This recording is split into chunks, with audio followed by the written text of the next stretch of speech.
Assalamualaikum warahmatullahi wabarakatuh dan selamat pagi anak-anak. Halo, perkenalkan nama Ibu Istiawati Halwi Abdul Qadir.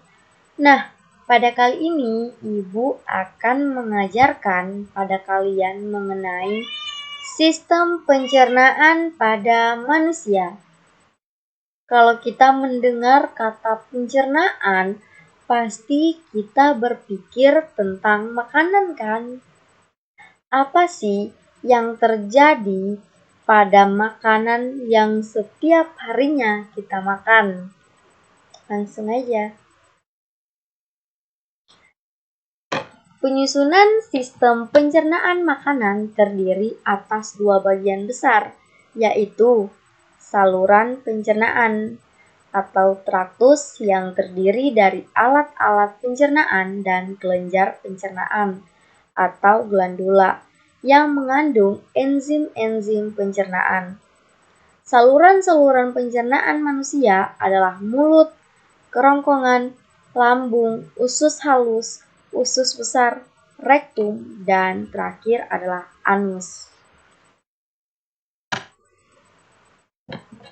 Nah, organ pencernaan terdiri dari mulut, kerongkongan, lambung, usus halus, usus besar, rektum, dan anus.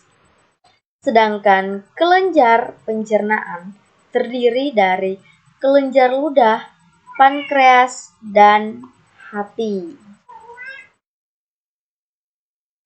Nah, Ibu akan menjelaskan satu persatu mengenai organ pencernaan pada manusia. Pertama yaitu mulut. Di mulut sering terjadi pencernaan mekanik dengan bantuan gigi dan pencernaan kimiawi dengan bantuan enzim. Enzim ptyalin yang berasal dari kelenjar ludah atau mengubah amilum menjadi glukosa. Selanjutnya ada kerongkongan. Kerongkongan itu sendiri berfungsi untuk menghantarkan bahan makanan yang dimakan dari faring ke lambung dengan gerakan peristaltik esofagus. Lambung berbentuk kantong terletak di rongga perut sebelah kiri atas. Lambung sendiri terbagi menjadi 3, yaitu pertama kardiak, fundus, dan filorus. Fungsi lambung sendiri yaitu mencerna makanan dengan gerakan otot lambung hingga menjadi bubur kin.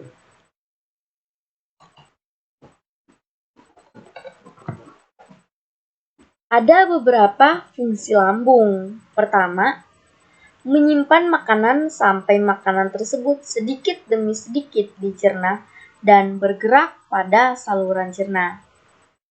Kedua, yaitu untuk memecah makanan menjadi halus dan mencampurnya dengan getah lambung dan lain-lain. Usus halus. Usus halus. Panjang ukuran usus halus sekitar 7,5 meter. Usus terbagi menjadi 3. Yang pertama ada duodenum, kedua ada jejunum, dan terakhir ada ileum. Usus halus berfungsi untuk menyerap sari makanan. Dinding usus mempunyai jonjot atau vili. Selanjutnya ada usus besar. Usus besar ini sendiri terdiri dari pertama, usus besar naik berbatasan dengan usus halus dan usus buntu. Kedua, yaitu usus besar mendatar. Selanjutnya yaitu usus besar turun. Fungsi dari usus besar ini sendiri ada 3. Yang pertama, untuk mengatur kadar air pada sisa makanan. Kedua, melepaskan garam yang berlebihan dalam darah. Yang ketiga, membusukkan makanan dengan bantuan bakteri. Yang terakhir ada rektum dan anus. Gerak peristaltik otot-otot usus besar akan mendorong feses menuju rektum dan menuju ke anus untuk dikeluarkan. Sekitar lubang anus terdapat otot sadar melintang yang mengatur proses pengeluaran feses. Nah, karena anak-anak sudah mengetahui mengenai sistem pencernaan, selanjutnya ibu akan menayangkan sebuah video tentang gangguan yang terjadi pada sistem pencernaan. Silakan kalian semua untuk menyimak dan memperhatikan video yang akan ibu tayangkan. Perut kita bisa sakit. Ini, Bol, gangguan atau penyakit pada organ pencernaan umumnya disebabkan oleh makanan yang tidak sehat dan pola makan yang tidak teratur. Aku jadi ingat minggu lalu pas aku kena diare. Kok bisa, Bol? Minggu lalu aku makan bakso di taman dan aku pesan yang super pedas. Ya, pantas saja kamu sakit, Bol. Hehe, iya Pipo, aku baru tahu loh kalau diare sering disebut juga mencret. Kata dokterku, seseorang yang terkena diare mengalami buang air besar yang lebih sering dan encer dari biasanya, sama kayak yang aku alami. Walaupun termasuk penyakit ringan, tapi kalau tidak mendapat perawatan yang benar, diare bisa jadi bahaya loh. Dan setauku, diare dapat disebabkan oleh beberapa faktor. Bisa karena mutu dan kebersihan makanan yang buruk, alergi terhadap makanan, atau terlalu banyak makan makanan yang asam dan pedas. Diare juga dapat menjadi salah satu gejala dari penyakit seperti malaria, campak, cacingan, dan infeksi usus. Biar sembuh, dokter menyuruh aku minum Oralit. Oralit adalah larutan yang terbuat dari campuran air matang yang diberi gula dan garam. Untunglah kalau kamu udah gak apa-apa, Bol. Kalau aku pernahnya kena penyakit mah. Gimana rasanya itu, Pipo? Jadi, mah adalah penyakit yang menyerang lambung. Penyakit mah sering disebabkan karena pola makan yang tidak teratur atau sering terlambat makan. Gejalanya adalah perut terasa perih dan mules jika terlambat makan. Saat makan pun, perut terasa sakit, kadang terasa mual bahkan muntah. Penyakit mah terjadi karena produksi asam klorida yang berlebihan di lambung. Tingginya kadar asam lambung dapat disebabkan oleh makanan yang terlalu asam atau pedas, kopi, maupun alkohol.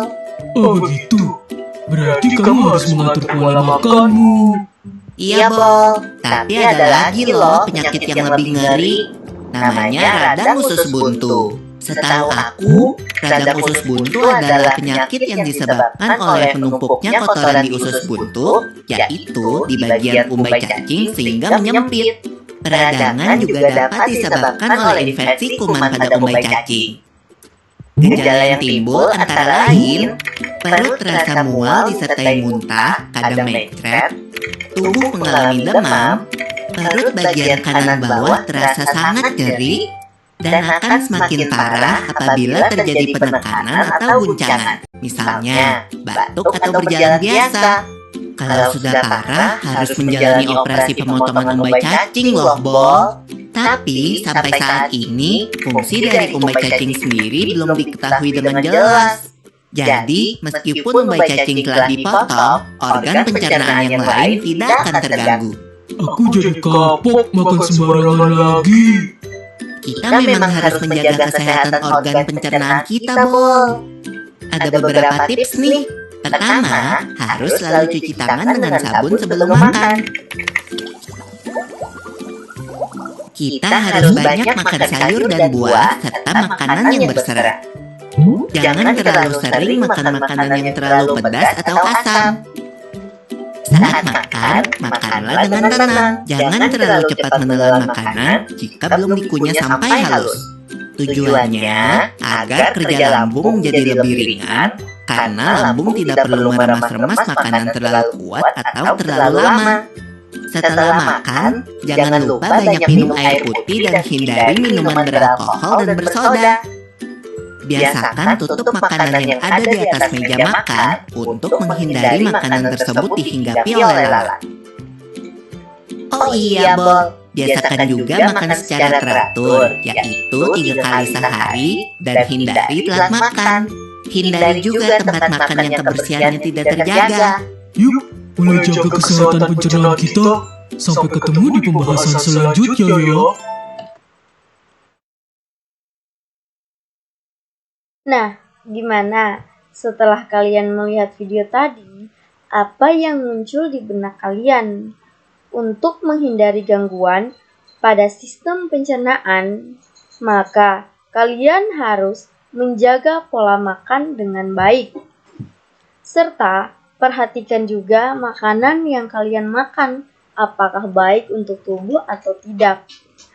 Baiklah, sekian pertemuan kita pada kali ini. Sampai jumpa di materi berikutnya. Wassalamualaikum warahmatullahi wabarakatuh dan selamat pagi.